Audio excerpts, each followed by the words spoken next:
அன்புக்குரியவர்களே, நேற்று ஞாயிற்றுக்கிழமை கோவை நகைச்சுவை சங்கம் என்ற அமைப்பு ஏனுங்க வாங்க சிரிக்கலாம் அப்படின்னு ஒரு தலைப்பில் அவினாஷி ரோட்டில் இருக்க ஒரு தனியார் கலைக்கல்லூரியில் ஒரு நிகழ்ச்சி நடத்தினாங்க. இதில் சிறப்பு விருந்தினராக மிகச்சிறந்த ஒரு தமிழ் சிந்தனையாளர் மற்றும் என்றும் இளமையாக இருக்கின்ற நடிகர் திரு சிவகுமார் அவர்களுடைய சிறப்பு சொற்பொழிவு நடந்தது.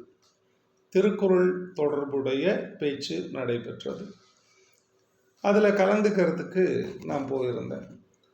நான் இந்த நிகழ்ச்சியில் கலந்துக்கிறேன் அப்படின்னு கேள்விப்பட்ட என்னுடைய கல்லூரி பேராசிரியர் நண்பர் ஒருத்தர் சொன்னார், சார் சிவகுமார் ப்ரோக்ராம் போகிறீங்க, ஜாகிரதையாக இருங்க. ஏன்னு கேட்டேன். இல்லை சார், அங்கே போய் நீங்கள் அவர் கூட ஃபோட்டோ எடுக்கிறது, இல்லை அந்த நிகழ்ச்சியில் கொஞ்சம் சத்தம் போட்டு சிரிக்கிறது, இல்லை ரியாக்ட் பண்ணுறதுன்னு பண்ணிவிடாதுங்க. கொஞ்சம் டென்ஷன் ஆகிற மனுஷன், ஒன்று ஓப்பனாக திட்டுருவார், அப்படி இல்லைன்னா அடிச்சிடுவார் அப்படின்னாரு. நான் கொஞ்சம் பயந்துக்கிட்டே தான் போனேன். ஏன்னா நான் இந்த ரெண்டாவது சொல்கிறது டைப் ஆள். ஒரு கூட்டம் அட்டன் பண்ணுறேன்னா எனக்கு பிடிச்சதுன்னா ரொம்ப சத்தம் போட்டு சிரிப்பேன், ரியாக்ட் பண்ணுவேன். இதில் ஒன்றும் தப்பு இல்லையே. ஆனால் நண்பர் வான் பண்ணதால் பயந்துக்கிட்டே தான் போய் உட்கார்ந்துருந்தார். ஆனால் நண்பருடைய இந்த ஒரு கருத்து முழுக்க முழுக்க தவறு என்பதை திரு சிவகுமார் அவர்கள் மேடையில் நிரூபித்தார். முதல்ல ஒரு மணி நேரம் பேசினார்.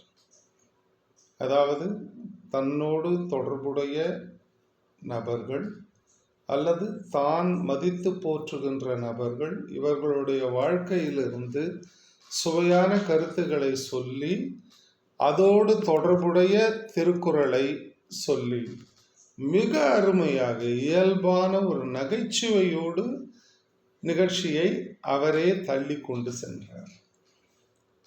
ஒருவேளை நகைச்சுவை சங்கம் சார்பில் பேசுகிறோம் அப்படிங்கிறதால அந்த நகைச்சுவை கலந்து பேசினாரான்னு தெரியாது. ஆனால் கேட்பதற்கு மிகவும் சுவையாக இருந்தது, மிக சுவையாக இருந்தது.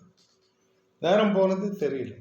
அதுக்கப்புறம் என்ன பண்ணாங்க, அவருக்கு கொஞ்சம் ரெஸ்ட் கொடுக்கணும் அப்படிங்கிறதுக்காக 2D என்டர்டெயின்மெண்ட், நடிகர் சூர்யா அவர்களுடைய 2D என்டர்டெயின்மெண்ட் ஈரோடு சிந்தனை கருத்தரங்கில் சிவகுமார் பேசின ஒரு வீடியோவை தொகுத்து அதை டிஸ்பிளே பண்ணாங்க. அதாவது திருக்குறள் 100 அப்படின்ற தலைப்பில் சிவகுமார் அவர்கள் ஒரு புத்தகம் வெளியிட்டிருக்கார். அதிலிருந்து சில ஒரு 50 கிளிப்பிங்ஸ் சிவகுமார் அவர்கள் பேசி இதே போல் அவர் தொடர்புடைய நபர்கள் அவர்கள் வாழ்க்கையிலிருந்து சில சுவையான சம்பவங்கள், இப்போ கலைவாணர், சாண்டோ சின்னப்பாதேவர், அப்புறம் எளிய மனிதர்கள், துப்புரவு தொழிலாளி, அவர் பார்த்த சில எளிய மனிதர்கள் அவர் கிராமத்தில், இப்படிப்பட்டவங்க லைஃபெல்லாம் சொல்லி அதற்கு தொடர்புடைய திருக்குறள் மிக அருமையாக இருந்தது. அது ஒரு 3/4 மணி நேரம் ஓடிச்சுங்க. அது முடிஞ்ச அப்புறம் 3வதா கேள்வி பதில். இப்போ நான்லாம் என்ன பண்ணேன், நம்ம நேருக்கு நேர் கேள்வி கேட்கலாம் போல் இருக்குது அப்படின்னு கேள்வியெல்லாம் ப்ரிப்பேர் பண்ணிட்டு போனேங்க. திரு சிவகுமார் அவர்கள் எளிதில் உணர்ச்சி வசப்படக்கூடியவர் அப்படிங்கிறதுக்காக இன்னொன்று, நம்ம ஆளுங்க கேள்வி கேட்க சொன்னால் கோபமாக கேள்வி கேட்பாங்க. கோபமே வராத புத்தருக்கு கூட கோபம் துப்பாக்கி எடுத்து சுட்டுருவார். அந்த மாதிரி கேள்வி கேட்பாங்க நம்ம ஆளுங்க.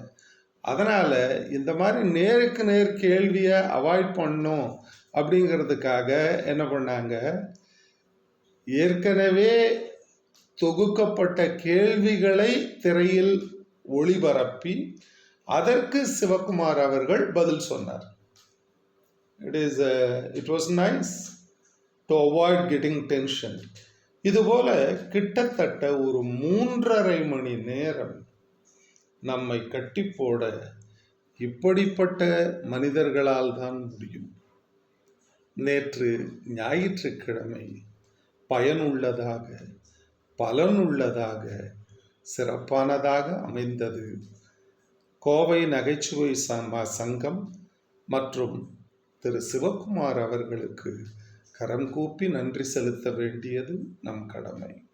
வாழ்க வளமுடன்.